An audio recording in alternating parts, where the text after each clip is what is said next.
지난 금요일이었던가요? 토요일이었습니다. 충격이었습니다.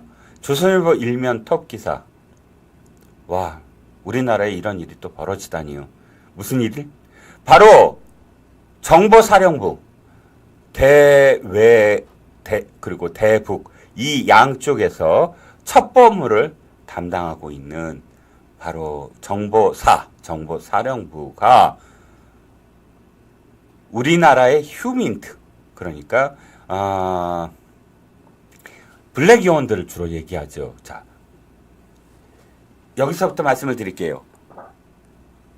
국가와 국가 간의 전쟁은 세 가지가 있습니다. 물론 전쟁이라 하면 총을 들고 싸우는 것이죠. 이것이 국방입니다. 군에서 하는 그런 전쟁이 있을 수가 있고요. 그 다음에 외교, 칵테일잔을 들고 하는 전쟁이라고 표현하죠. 턱스토를 입고 하는 전쟁. 외교 역시 국가와 국가 간의 어떤 분쟁, 갈등, 협조, 협상 이런 것들을 군대는 총으로 하고 외교부는 칵테일잔으로 한다라는 얘기가 있습니다. 그런데 한 가지가 더 있습니다. 바로 정보기관입니다. 각국의 정보기관이 하는 첩보전쟁이 있습니다. 첩보전쟁이야말로 국가 간의 전쟁을 일으키게 하거나 또는 외교전에서 승리하게 하거나 하는 가장 기본적인 트리거입니다. 첩보전쟁은 각국의 블랙 요원들을 심어놓습니다.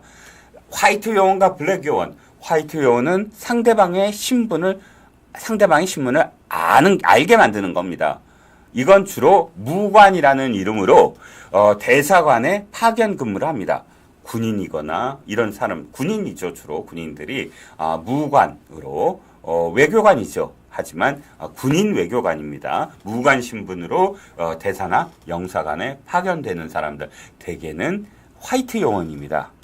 정보를 수집하지만 그 정보를 모르게 암약하는 것이 아니라 외교적인 어떤 통로인 것처럼 하면서 이 정보를 수집하고 또 보고하는 이 역할을 하죠. 그런데 블랙 요원은 아예 처음부터 끝까지 모든 것을 다 숨기고 신분을 다른 것으로 위장하면서 주재국에서 활동하고 있는 스파이들을 이야기합니다. 그런데 정보사에서 군무원, 즉 군무원은 군인이 아니라 군대에 취직한 민간인입니다.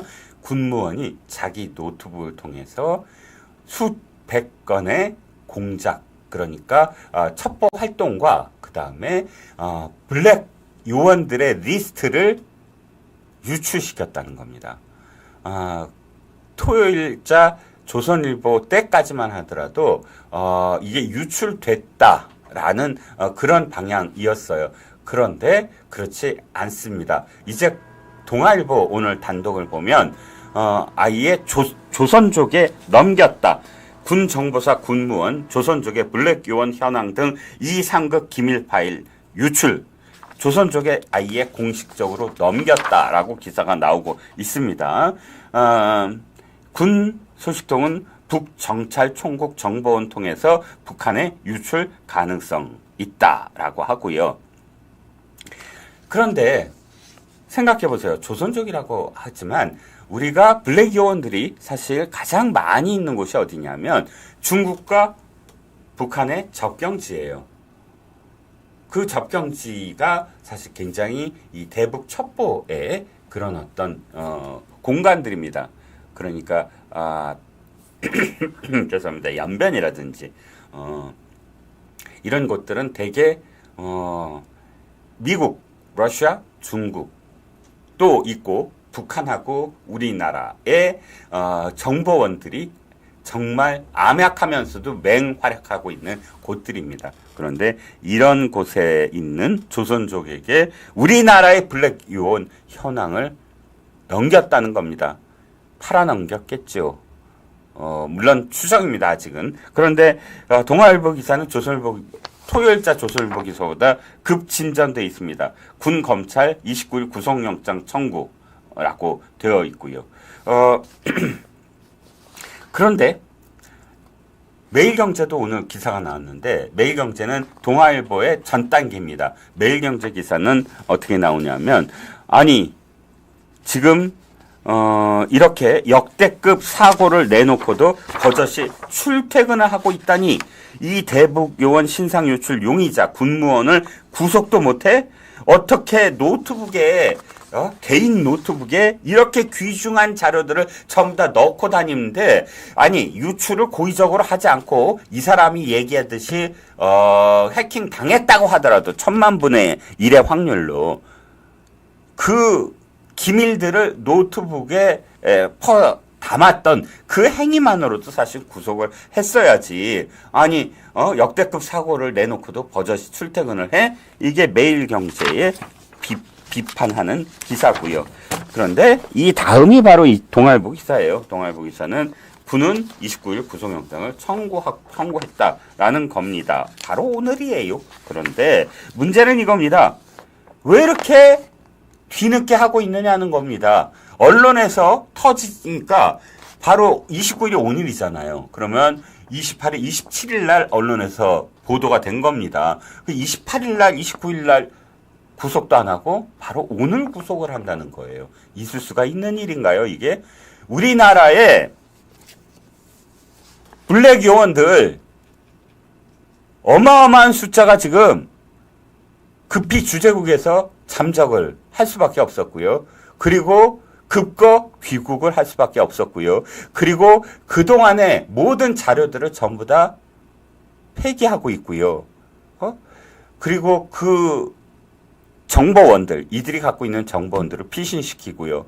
이 모든 것들은 우리가 지금까지 보통 5년에서 10년을 쌓았던 것들을 전부 다 한순간에 지금 무너지고 있는 소리입니다. 이것을 마치, 그러니까 돈으로 만약 환산한다면 수조 원의 손해고요. 앞으로도 계속 어마어마한 그런 돈의 가치가 지금 낭비되고 있는 겁니다. 왜? 다시 구축을 해야 되잖아요. 한번 노출된 사람들은 다시 그 나라에 못 갑니다. 그렇지 않겠습니까? 이렇게 엉망진창으로 만들어 놓고선요, 이게 한 달 전에 지금 이 방첩사가 알았다는 거 아닙니까? 그런데 한 달 전에 알았는데 언론에 보도되자 그제서야 지금 구속영장을 청구를 한다고요? 정신 나간 거 아닙니까? 아니 윤석열 정부, 저는 윤석열 정부가 잘 되기를 원하고요.